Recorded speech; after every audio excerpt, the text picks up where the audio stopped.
Hi guys, welcome back to Reading with Miss Weinberg. Today we're going to be reading the National Geographic Readers, and we are going to be reading about Frederick Douglass. This is a grade level N, so second grade book, and it is nonfiction. So let's go ahead and get started. Okay, so let's go ahead and get started. We see our cover, and it's the smaller picture over here, and it says Frederick Douglass. And I'm going to assume that's Frederick Douglass on the front, and behind him I see an American flag. I also see over here another picture of Frederick Douglass, and if we want to learn a little bit about what this book is going to be about, I have this small little section over here. I'm going to read out to you guys. Discover the world of one of America's most celebrated abolitionists, writers, and orators. Abolitionists, that's a big word. I want everyone to say that one with me. Abolitionists. It's kind of a tricky one, huh? All right, let's learn about who this man is. Who is Frederick Douglass? Frederick Douglass was born a slave. He worked hard for his master for no money. His master told Douglass where to live, what to eat, and what to do. After 20 years as a slave, Douglass escaped. He began speaking out against slavery. He did not stop until all slaves were free. Then he worked to help freed slaves have better lives. So if we look over here, we see Frederick Douglass. And down here we see words to know. So a master, a person who owns slaves, and slavery, the practice of owning slaves. So Frederick Douglass was a slave, so he was owned by a master. And his master told him where to live, what to do, and what to eat. So Frederick had really no control over his life. He had to listen to this master. Born a slave. Douglass was born in February 1818 on a farm in Talbot County, Maryland, USA. Soon after his birth, his mother was sent to work on another farm. Douglass only saw her 4 or 5 times. She died when he was 7. He never knew his father. Douglass spent his early years with his grandparents. They lived in a cabin about 12 miles from his master's farm. So here's a picture of, as an adult, Douglass had a cabin built in his backyard in Washington, D.C. It looked like the one where he had lived with his grandparents. Also, we see that's a fact. Douglass's grandfather was a free man, but his grandmother was a slave. She took care of slaves who were too young to work. When Douglass was about 6 years old, his grandmother took him to their master's farm. She didn't want to leave him there, but she had to do what her owner said. Douglass knew then that he was expected to obey the master too. About 2 years later, Douglass was sent to Baltimore, Maryland to work. He had heard stories about the city and was excited to go. In his own words, "I didn't know I was a slave until I found out I couldn't do the things I wanted." In his time, in the 1820s, growing up as a slave was very different from growing up as a child who was free. School. Slaves did not attend school. Teaching a slave to read was against the law in some states. An education would give a slave power. Events. Some people helped slaves escape from their masters. The group of people who led slaves to safety was called the Underground Railroad. Travel. Slaves who traveled without their owners had to carry a pass from their masters. Black people who were free had to carry papers saying they were not slaves. Rights. Slaves had no rights. Slaves were listed as property along with the slave owner's animals. They could be sold to other slave owners at any time, often separating children from their parents. We can see that over here. We can see a mom and a dad and their child, and their master or owner may be selling them. And we see someone down here who's sad. Maybe they just had their child sold or they were separated from family. Freedom. When their masters died, a few slaves were given their freedom, but most got new owners, so they were still not free. Sometimes slaves could buy their freedom, but since most slaves did not earn money for their work, that rarely happened. Words to know. Freedom, the power to move or act as you wish to do, and the power to move or act as you wish and do what you want. Learning to read. In Baltimore, Douglass worked for Hugh Auld and his wife. He took care of their young son and ran errands. Mrs. Auld started teaching Douglas to read. Mr. Auld told her to stop. He said slaves should know only one thing, how to obey their master. But Douglas kept learning. He gave biscuits to poor white children he met on his errands. In return, they helped him to read. That's a fact. With 50 cents Douglas earned from polishing shoes, he bought a book of famous speeches and read it many times. Let me see, this is a wood engraving showing Mrs. Auld teaching Douglas to read. When Douglas was 15, he was sent back to the farm. His master had died. He now had a new owner. Douglas had to work hard in the field. He was often treated badly. He tried to escape, but he was caught. Other slave owners were angry. Douglas had set a bad example to their slaves. To avoid trouble, Douglas's new master sent Douglas back to Baltimore to work for the Auld family again. Slaves often worked long hours in the fields. They worked on large farms or groups of farms called plantations.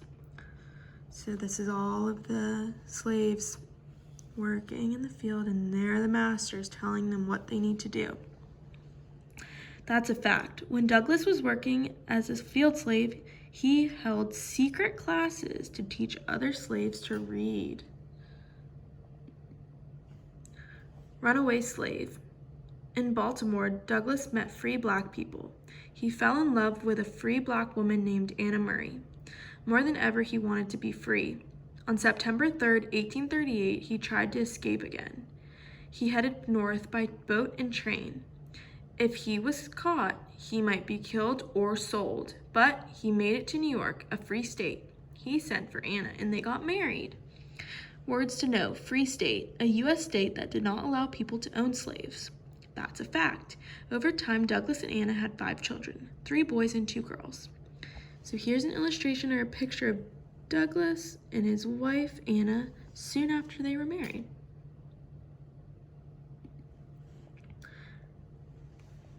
Douglas and Anna moved to New Bedford, Massachusetts, USA.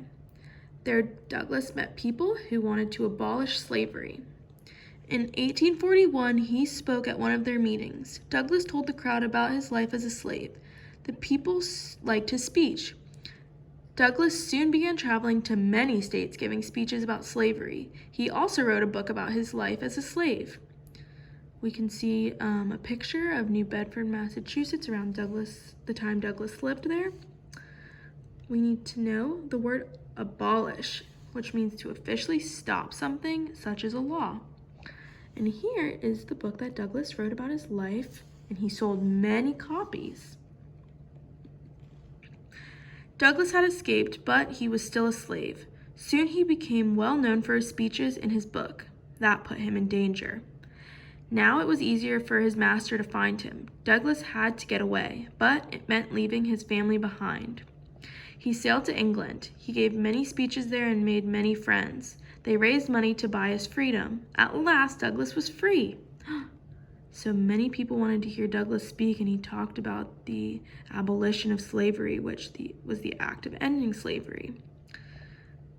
Here is a illustration or a picture of the steamship, similar to the one that Douglas traveled to England on. And when he got to England, he made so many friends from his speeches, and they raised money to help buy his freedom, because we learned that either if your master died or if you had enough money, you could buy your freedom.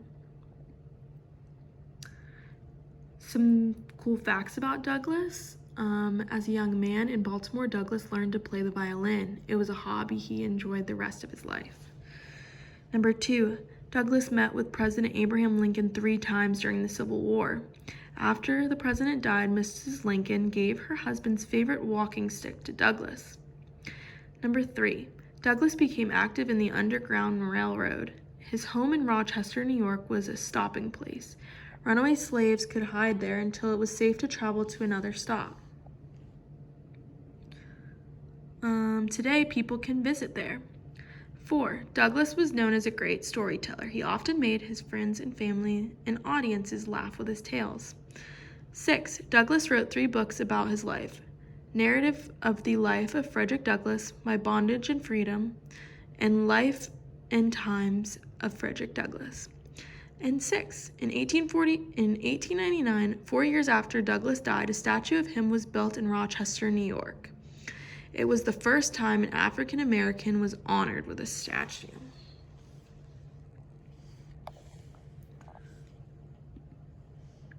A fight to end slavery. In 1847, Douglass returned to the United States. He moved his family to Rochester, New York. There he started a newspaper called the North Star. He wrote articles against slavery for the paper. People in the United States did not agree about slavery. That led to the start of the Civil War in 1861. Douglass organized a group of African Americans to fight in that war. That's a fact. 2 of Douglass's sons were among the first African Americans to sign up to fight in the Civil War. You see them up here. We have Charles Douglass and Lewis Douglass. Words to know. Civil War, a war between different groups of people from the same country. And there is the North Star. When slaves tried to escape, they looked up to the sky and followed the North Star. This is how the paper got its name. New beginnings. The Civil War led to the end of slavery, but black people were still not treated the same as white people. Douglass gave speeches about treating all people the same. In his own words, "I would unite with anybody to do right and with nobody to do wrong." In 1882, Anna got sick and died. Douglass was sad and lonely. About 2 years later, he married Helen Pitts. That upset many people because Helen was white. So here's Douglass and Helen. That's a fact. Douglass also gave speeches about allowing women to vote. If we look down here, we see a timeline. So in 1818, he was born in February. 1824, he sent to live on his master's farm. In 1826, he begins work as a house slave in Baltimore. In 1838, he escapes from slavery and marries Anna Murray. In 1841, he gives his first speech against slavery. So we know that our timelines have to be in chronological order of when things happen.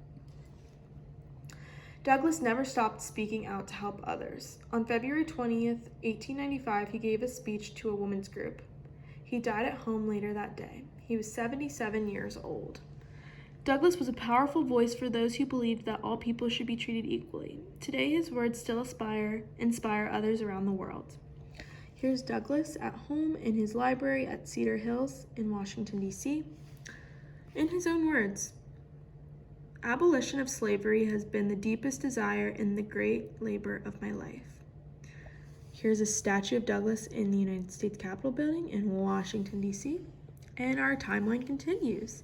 In 1845, he publishes the first 3 books about his life. In 1846, his friends in England buy his freedom. In 1847, he starts his newspaper called the North Star. In 1844, he marries Helen Pitts. And in 1895, he dies on February 20th. So we just got to read such an amazing nonfiction book. I personally really enjoy reading the National Geographic readers. I think they're so great. I love how they have the fun facts. I love how they describe what the pictures are. I also just loved reading about Frederick Douglass and learning so many things that even I didn't really know much about.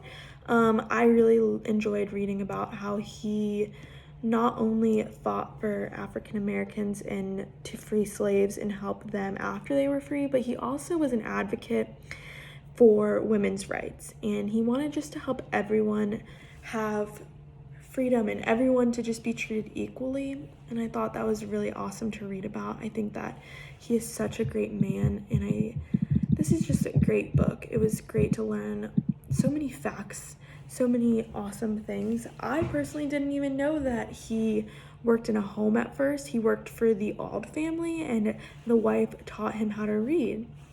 And then he was sent to a new master, and he secretly taught the slaves how to read. So the people who were working with him, he was secretly teaching them how to read.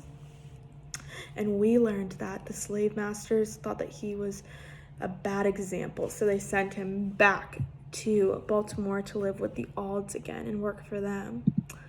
And then he ran away, and he still wasn't a free slave, and he could not be kept quiet.